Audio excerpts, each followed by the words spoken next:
Well, hello everyone. It's been a long time since feels like forever since I've done a video. And it feels like so long ago that I don't even know what I'm going to say here. But since this is called a personal share, I guess I'm going to share about my personal life. Um, yeah, so just for those people who are new to the channel, so I started this YouTube channel about 5 years ago. And the reason why I started it was because I was in active Kundalini process. And I had been, the Kundalini, the real active process started, I think around 2006, 2007. So it's been a good 17, 18 years that, um, yeah, I've been in Kundalini process. Um, anyway, my intention of starting the channel was to share um, my personal journey and experiences with Kundalini, and just share some of the things that I learned, and in hopes of maybe helping somebody else out if they were going through this real Kundalini active process.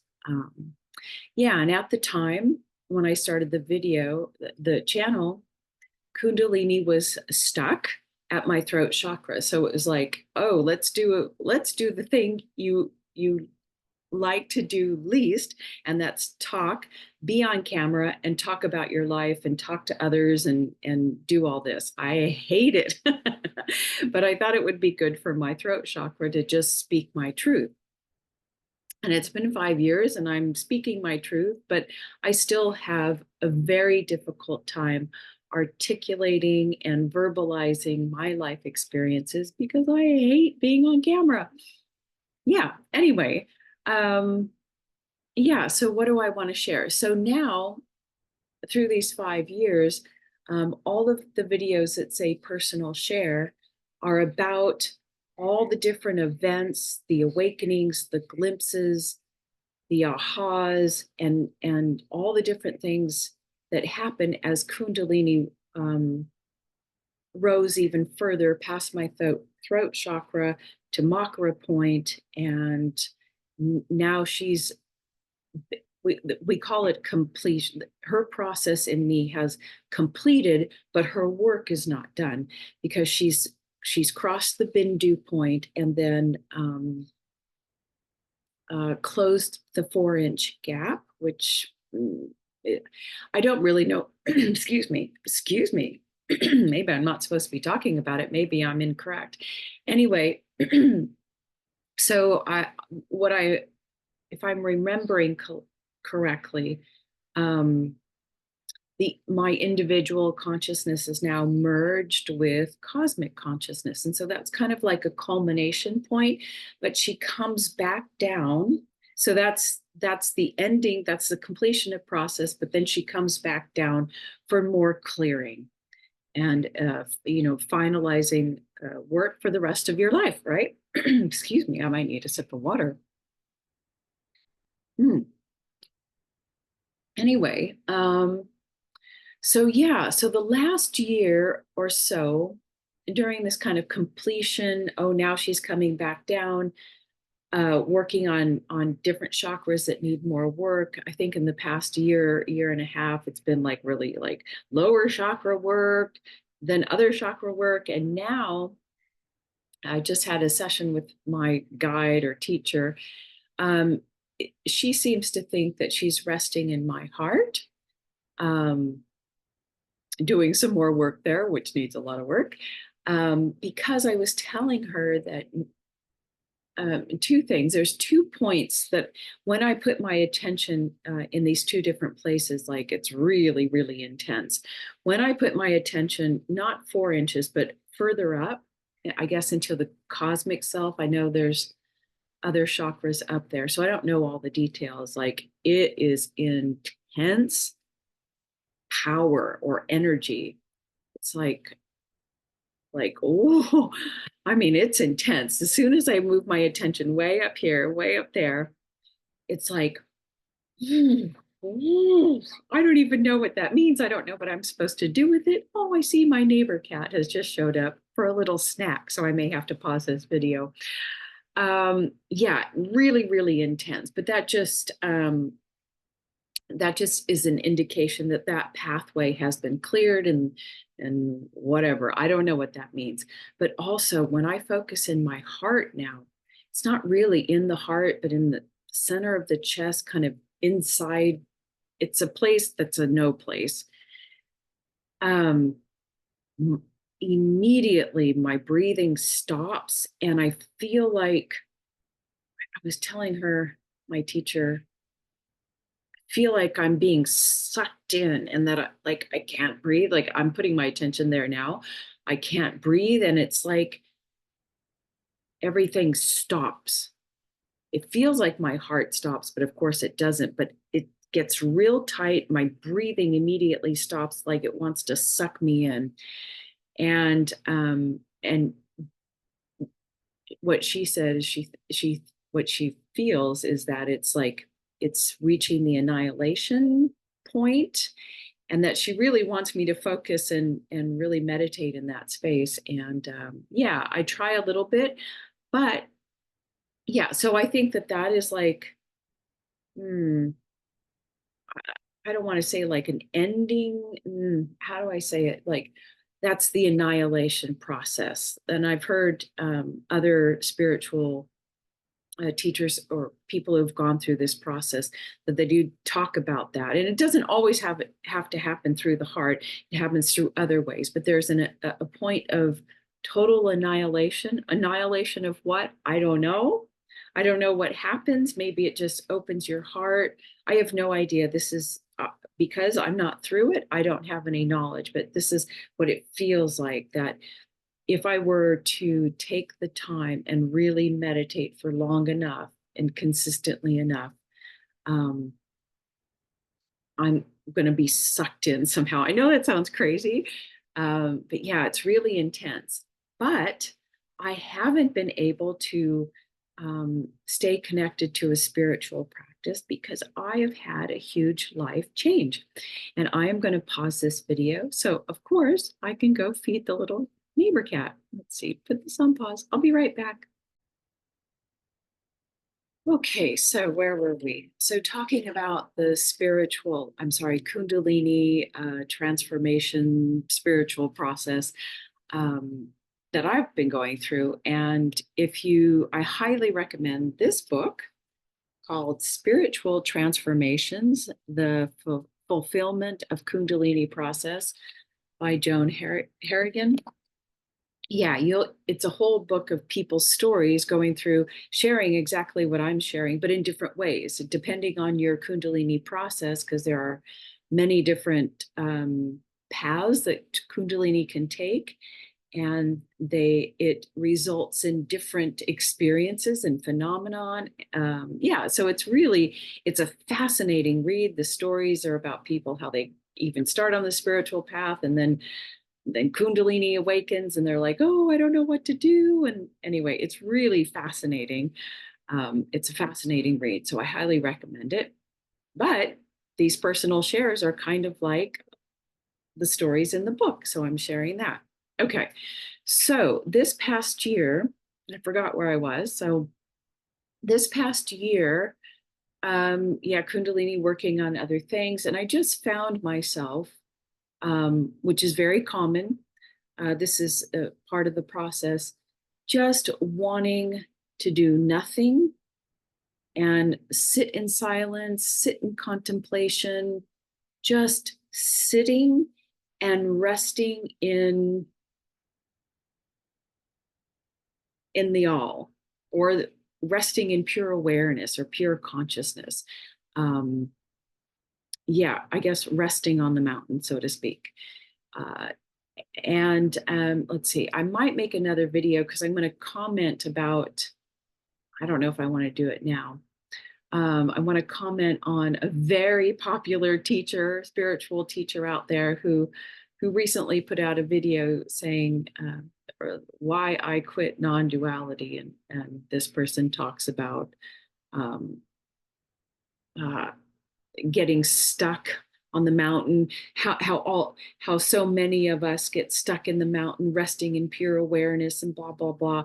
And at points I agree with him, but I found, mm, I guess I am talking about it anyway. I came away from that video thinking, something's not right here. I don't fully agree with uh your, your whatever you're saying. And I thought something was wrong with me until I stumbled upon, no, I didn't stumble upon, I went to Facebook, and there's this very popular Facebook group from a very popular interviewing show. And lo and behold, there were a bunch of people talking about the same thing, how they don't agree with his interpretation and what he's saying. And I felt a whole lot better. So I feel like confirmed in my feeling. Now, where was I going with this? This is how my life has been. Anyway, yeah. He was saying this is why I quit non-duality, because I got stuck in pure awareness, and I'm really supposed to be down here and dealing with all this darkness and all of our emotions and blah blah blah. Yeah, I totally agree. Right? We wake up and then we wake down. We're supposed to come down and be totally like a normal human.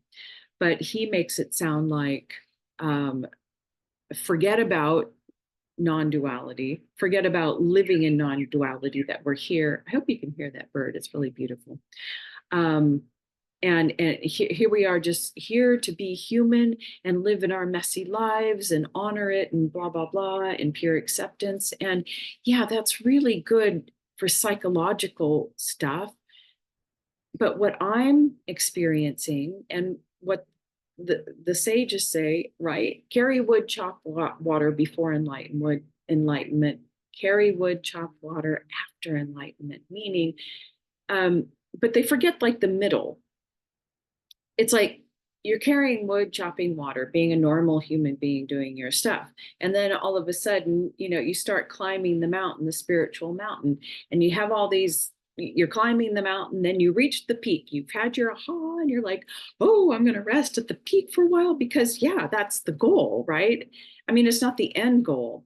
And, but then eventually we have to come down off the peak. But being at the peak, and I know this from personal experience, was absolutely necessary. That because once you have that final glimpse, which I guess you can't call it a glimpse, you can't call it an experience because the experiencer goes away. I don't really know how to describe it. But once you have that shift in identification of what you are, it's so incredible that it's like so incredible. Why wouldn't you want to rest there for a while? And I think for me, it was really important to rest in this space, to talk about this space, to preach about this space for a while. Probably annoyed a bunch of people, like, talking about, oh, there's everything and nothing and blah, blah, blah. But I think it's critically important part of the journey, because I was able to witness myself from the bird's eye view, right? And see with so much clarity what was going on down here, right? Now, eventually, even though I could see it, I did, and I have come back down into the body and bringing that non dual identification with me into the body, so that now I can heal the wounds and emotions that are still remaining in my subtle body, right? God, I'm going off topic. Anyway, so I guess I'll just say it here. This is why I'm not leaving non-duality, but I am living non-duality as a normal human being. Now, let's go back to my life change. So about a month ago, 6 weeks ago, I ran across, there's a little coffee house around the corner from me, just a few minutes walk. And I saw a post from the owner, and I've been into the shop a couple of times, but not often. And she's a nice lady. Um, anyway, and she wrote a big a post on Facebook saying how she's just exhausted. There's lots of construction going on, and she doesn't have enough employees, and she's like just exhausted doing all this work, blah blah blah. And anyway, it was kind of a pathetic little Facebook post, which I would not have put on Facebook if I was the owner. But I felt this inner compulsion. Is that a word? Compelling force that said, you need to email her, you need to tell her. And I wanted to anyway. I thought, oh, well, I don't have a lot to do. I'd be happy to help her clean, to close up it in the evening times, just to help her out so she's not so exhausted. And yeah, that force inside of me was like, yeah, you have to do it. I could feel that this was, even though the I me wanted to do it because I don't mind cleaning and helping somebody out temporarily, right? I felt this inner push, like you have to do it. And at the same time, I was feeling this, holy shit. I could feel the delineation between my ego and the fear, and this divine push was so clear. It was amazing to have that amount of clarity. It's the first time I've had that amount of clarity. Um, and I think that's a result of embodying this, bringing the peak down into the valley, if you want to say it that way. Anyway, yeah. And what my ego was telling me, you're going to send this email and it's going to change your life, and it's going to change your little nice mountain peak here, sitting in stillness. And there's more to go, there's more to learn. And boy, I got to tell you, I did not want to send that email. The fear was intense, this fear of unknown. It's going to change my routine and something's going to shift. Anyway, sure enough, I sent that email. She was very glad to get it. And I started helping her in the evening times, 6 days a week. I go there and I help clean. And then all of a sudden, I get a job because she needs another barista. And now I have a job. I've been working. Yeah, I have been so busy. I used to own a coffee house, and it's so unbelievable. That was like 20 something years ago. I cannot remember a single thing, and I feel like a complete newbie. It's unbelievable, but I'm so busy. I haven't worked in like 12 years. I mean, worked in 12 years. First of all, I really do need the job. I really do need the extra money. But yeah, this is the life change. But it's been divinely sent, because what I knew was, I could feel it in my bones. My ego did not like it because the ego was happy being, oh, I'm so awakened and sitting in my pure awareness, consciousness, and I can do a little teaching if I want to. Um, yeah, it was safe. But now the other half of being on the mountaintop, you got to come back down. And let me say that you reach the peak, and the peak is a tiny little point, and it only a few people stay at the peak, like the Ramana Maharshis, the fully that are supposed to stay at the peak and teach from the peak, right? The rest of us, but I think there are a lot of teachers up there trying to crowd up on the peak, and they're really not meant to be there. I think they're chicken shit. They're not meant to be there. They're meant to really come back down, and they can teach at different. Yeah, many of the teachers are teaching at different levels on the mountain. Guiding tours, taking groups, taking single people up the peak, climbing the mountain, and then some of us will teach, like this person I was speaking about. I don't want to name names. You'll find it. Who will talk, who will talk at the base of the mountain, but really have not stepped back into ordinary human life. Like they're still safe being a spiritual teacher. And I think that this person who says, I quit non duality, And I think this is why many teachers they get hit with illnesses or accidents. I could think of a couple that were like so at the peak, and then suddenly car accident or illness, because it's the universe saying you are too identified with being this image of a spiritual teacher, a spiritual person, or an awakened person. You've got to come back down because you've got more stuff to do. Anyway, but I know for myself, many of us are meant to be, as stated in this book, that some of us are meant to go right back into ordinary life and be hidden and not known, no, whatever. And that's where my journey has taken me. It's probably going to be a 30-minute video to get to this point. So, yeah, my ego did not, it's my time to walk the talk and to see if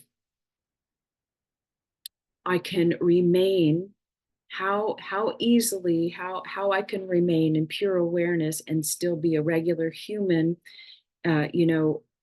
or remembering what I am while interacting in ordinary life with ordinary people who don't know jack shit about your life, who think you're just some old lady behind the counter who's working a job, right? And you're just there to serve them food and coffee. They could care less about you. And yeah, and it's been beautiful, because the beautiful part is when I'm interacting with these people, strangers, right? Ordinary humans, that I can remain in presence. I am present with them. I look them in the eye and I'm right there with them. And which is different from how I used to be. So I'm very present with them when I'm cleaning. Now, granted, and I'm not bothered by the fact that attention sometimes is so drawn out of, you're never out of pure awareness, but your attention is so focused on cleaning or doing stuff, making drinks, whatever, that you're just like almost unconscious. But then you come right back and you're like, yep, pure awareness is sweeping, and it's a beautiful thing. There's not a lot of resistance, right? But what I am bumping up against is some very deep core wounds of not doing things right. I have this thing like, oh my God, I have to do everything right. If I'm not right, I'm stupid. I'm whatever. I'm dumb. And it's been very challenging, because little did I know, the owner of the coffee house, who appears to be so saintly, and by the way, it's like she has a Christian bookstore attached to it, but it's not. Anyway, she's like highly Christian, whatever. And but the coffee house is not like that. It's just normal. Um, the nice persona that interacts with the public is not the boss behind the scenes. And so I am dealing with a saint from appearances, from the public perspective, but a demeaning, micromanaging tyrant behind the scenes who never has a good word to say about any customer, any person, any employee. There's two other employees beside me, and we've kind of become friends. And not only does she speak to me, but everyone else in such a demeaning, micromanaging way. And for me, and my core wound of this, oh my God, I didn't do it right, and now you think I'm stupid, and blah blah blah. Oh my God, it's been very challenging. And yeah, but it's I appreciate Kundalini showing me, and the universe showing me, this is, you have more wounds to heal. And it is really teaching me, and because I checked in and did an oracle session, what is my lesson with this boss, with this person that we're becoming friends, so lovely and generous on one hand, and then whoosh, switches, and it just drives me crazy that uh, can be so Christian and blah blah blah, and the most hateful, negative, judgmental person I've ever come across. Wow, I don't even know what to do with that. And yeah, so my lesson with her is Gene Key 13, which is my vocation, my core wound in the tropical profile, and it's listening through love, or listening as love. And I absolutely do my best. I listen to her, I confirm her or affirm her thoughts and feelings about things. The air conditioning just kicked on. It's going to get loud. So I'm going to pause this for a second. Yeah, so being at this back in the world, right, is really, gosh, it's so strange. And it's so strange, like just before this whole job thing started, or as it started, it was as if my whole history has been cleared away. Like, I'm having a very difficult time even talking about my spiritual journey, Kundalini process, because I can't remember it. It doesn't,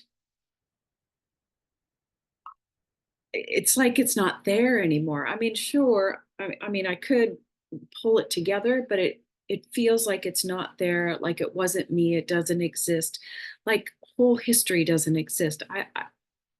Yeah, it's like everything's just right now. And if it happened yesterday, or the whole Kundalini process, it doesn't even feel like me. It's so bizarre. And it's almost like I never was on the spiritual journey. I can't explain it. And it's like, even just saying spiritual journey, it it doesn't, it's gone. I don't know. I don't know. Anyway, this whole experiment, what did Ram Dass say? He said, if you think you're enlightened, go visit your family, go have Christmas with your family.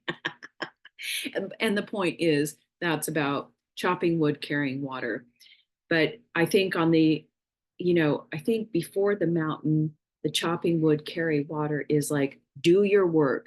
If you're a household, remain a householder, but do your work, climb the mountain, work on yourself, blah, blah, blah.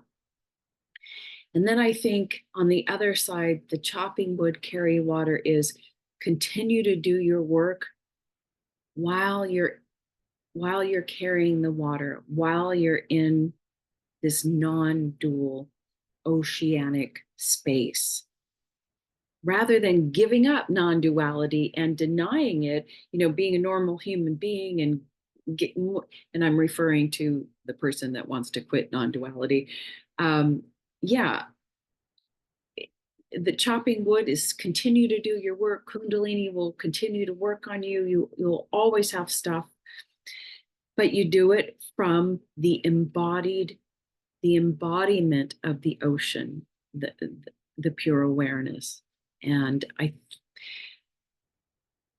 feel like that's kind of where I'm at, that I'm learning to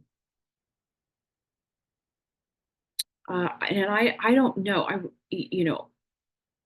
I think it's a process that works itself out, but maintaining attention and awareness at all times, boy, yeah, I may have to come back for another lifetime to accomplish that. But I think it's just the learning of just being present and listening through pure awareness, and really being able to confront or affront or interact with real life situations in a way that is not reactive, right? Like we used to. Anyway, or learning to deal with them better from a purely embodied, pure awareness space. So that's where I'm at in my Kundalini spiritual transformation process. And I don't think it's a forever thing. I feel like Yeah, it's good. I really do need the extra money, and it's really good. It's really good. It feels really good to serve, to help someone out, to be of service to others, to, bring them their drinks, even if I made them wrong or whatever. Try to make people happy through beautiful food and beautiful drinks. That's I really find a lot of enjoyment in that. Plus, I enjoy cleaning. So anyway, I know, whew, I'm a crazy woman. Um, yeah, and my point is about, you know, that teacher who's like, "Oh, why quit non-duality? I'm just going to be here in a normal talk about human emotions and healing stuff." And I say, you know what? I challenge you and any spiritual person. You think you're that enlightened and stuff? You go work with the general public. Work with people who don't know jack shit about you, don't give a shit about your spiritual journey, and see how well you feel. And I kind of think that my journey is to be a reflection of, to show people, God, I hope this doesn't sound arrogant, like, because I have had to release the need for recognition, and we all do it. We're on the spiritual journey, and we're like, I want everyone to know I'm on the spiritual journey, blah blah blah. I'm going to talk about these things. I'm going to talk about gene keys, like the people at my work, they don't give a shit. They could care less, right? They don't care. They don't care. And the ego is so invested in images, particularly the spiritual image. And I know that so many, a vast majority of the spiritual teachers out there talking about non-duality and their awakening, and they've got big YouTube channels and all this sort of stuff. I challenge them to get a job working with the public that doesn't know anything about them. And I'd like to see, yeah, how their ego feels about that. Okay, so that's my long ass tail personal share. Sorry it was so long. It's been a long time. I do have another video to make, so I better get to it. Yeah, I hope that made sense. Okay, let's see. End this recording.